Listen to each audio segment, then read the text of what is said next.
mention Philip Sands, a lovely book, East West Street. And at the service in Trinity Chapel, I think the first time in English history, Kaddish was said, and it was Philip Sands who said Kaddish. Our next person to give greetings is an Israeli Renaissance man, Elyakim Rubinstein, known to everybody as Eli.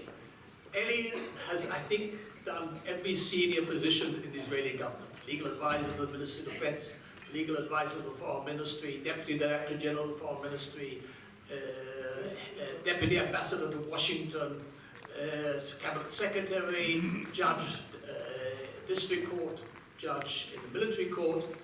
I think every senior position that could be done, Eli's done. A few things you may not know about Eli. Where was Eli? I think he must be the only Israeli diplomat who's told Jewish jokes to an Egyptian delegation in fluent Arabic. Not many of us can do that. The second thing is, when we had talks with the Palestinians, Eli was looking for a way to break the ice. These were the first talks we had, the official Israeli delegation, it was in Washington, with an official Palestinian delegation. They weren't PLO, but we were aware all the time that they were under instructions from the PLO, and we sat in a room in the State Department in Washington. Theoretically, the Americans weren't there, but we assumed they knew what was going on, and he had to break the ice. And he turned to them, and they were wondering what is going to be the opening statement. He says, you know what? If we, you Palestinians and Israelis, were sitting in the Middle East, we would have decent coffee to drink. Look what the Americans are giving us. Those of you who've been to meetings in America know they give you a jug of lukewarm black liquid which they heat the whole day. By the way, there was not an American in the room, but by magic, somehow the next day we had good coffee. Eli Rubinstein.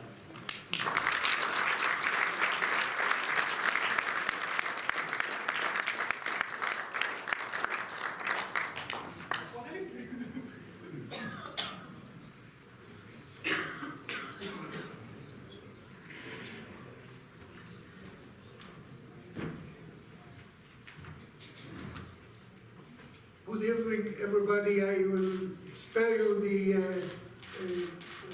list of the honorary guests here. I was allotted 5 minutes. I'll try to be as brief as possible. And Robbie comes with, all these vivid memories. Well, everybody spoke of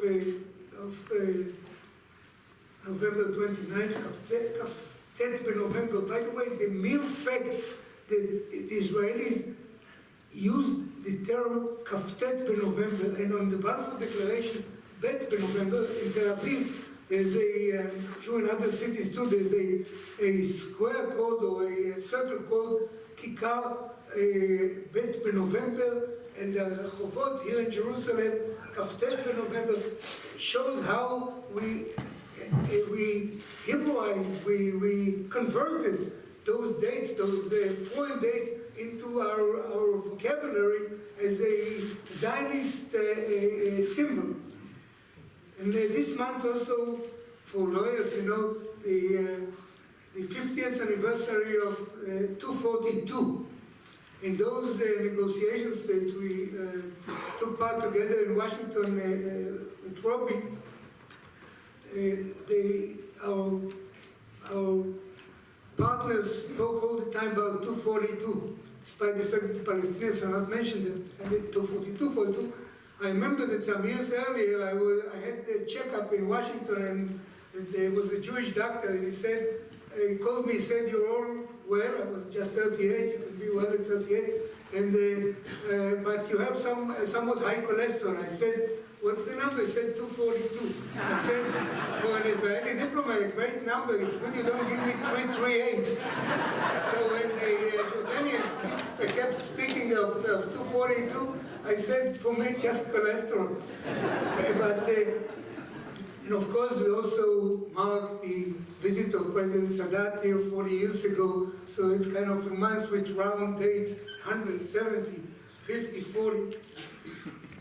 And of course, this year was the 50th anniversary of the war and the unification of Jerusalem. My parents danced in Tel Aviv on November 29, 1947, leaving me as a baby with my grandmother. David Ben-Gurion, as Bushi mentioned, our first prime minister, writes that his heart was heavy. He knew that a war is knocking on our door.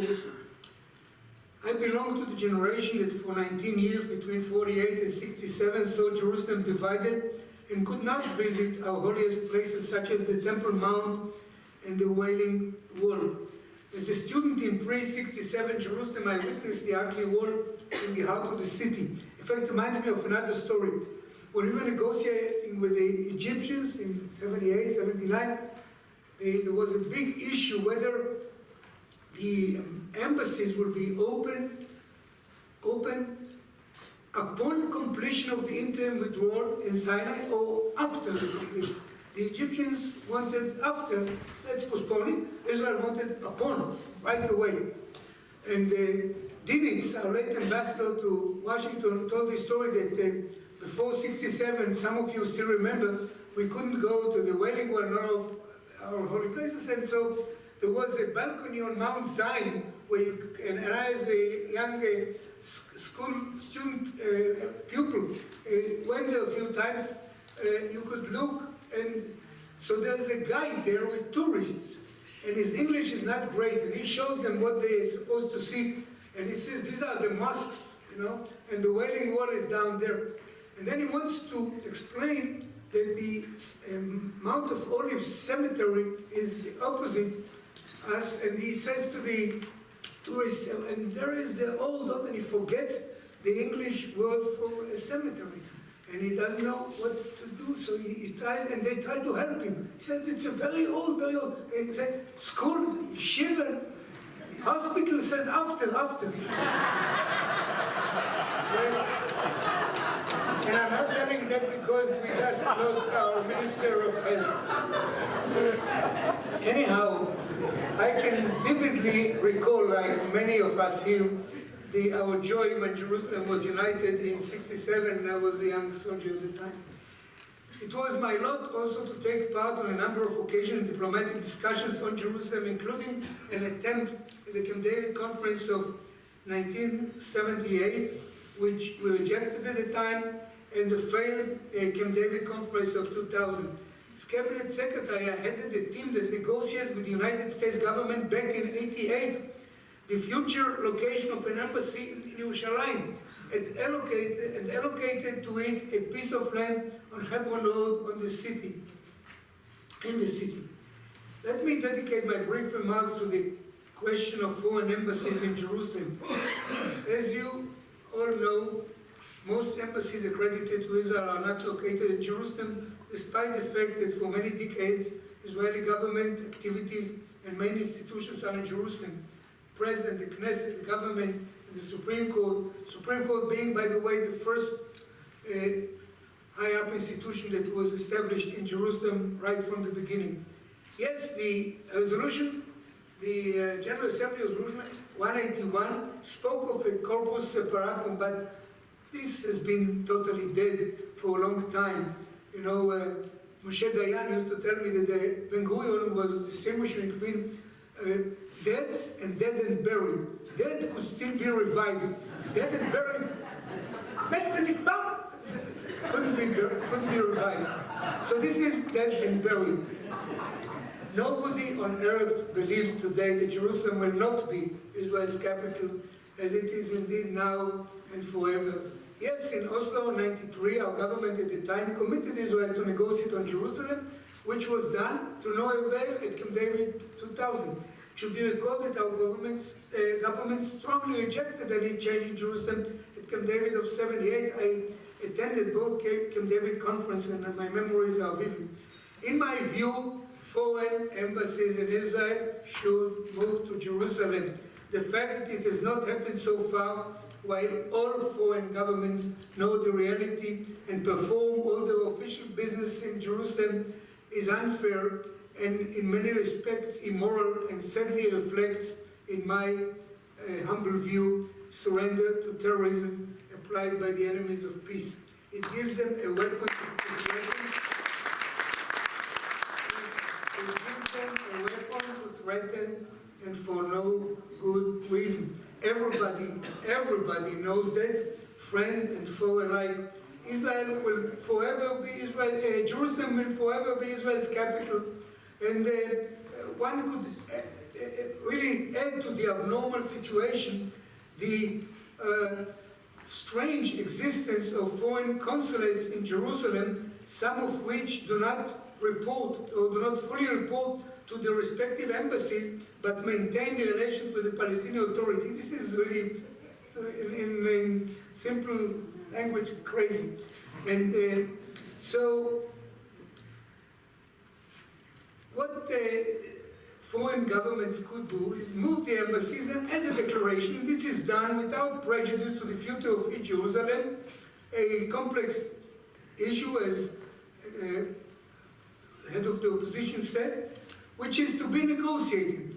The move has been due for a long time. It will require diplomatic preparations to avoid unnecessary problems, but the fear from terrorism should not impair the idea.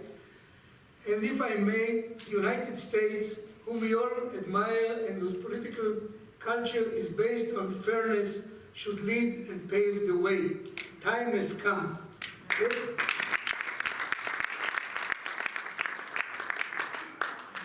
The applaud on this should be stronger, not for me, for Jerusalem.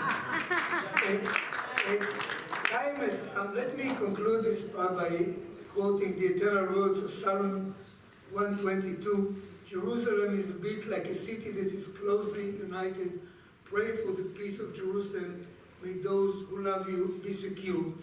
And a word of farewell to my friend Irit who we worked together very closely in the Ministry of Justice, and she was really a gingy, and who served for many years as president of the association. We all owe her gratitude for her dedication and performance. Thank you, Irit, and good luck to the new president. I thought it was a secret because, say, elections and so on, but I've been rumored that now everybody said it, that it will be Advocate Mayor Linsen. So you have an awesome mission, given challenges of the era facing Israel and the Jewish people, as well as the whole free world. Thank you all very much.